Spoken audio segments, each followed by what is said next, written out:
New York, USA. Formal nang nagpaalam si dating Deputy Consul General Adrian Elmer S. Cruz sa pamunuan ng Philippine Consulate General sa New York matapos ang kanyang matagumpay na pagtatapos ng tour of duty noong linggo, 14 ng Hunyo ng taong kasalukuyan.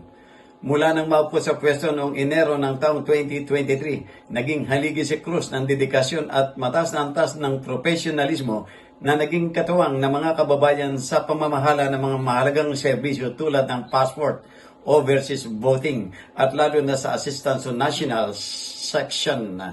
Pinamunuan din niya ng may kausayan ng Philippine Center sa New York. Nagpaabot naman ng taos-pusong pasasalamat ang konsulado sa kanyang walang sawang paglilingkod sa komunidad ng mga Filipino-American sa US Northeast.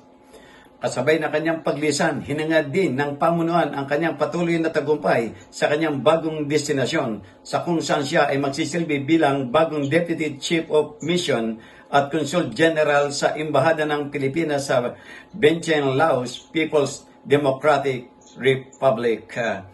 Para sa journalnews.com.ph, Jojo Cesar Matsumbol, People's Tonight.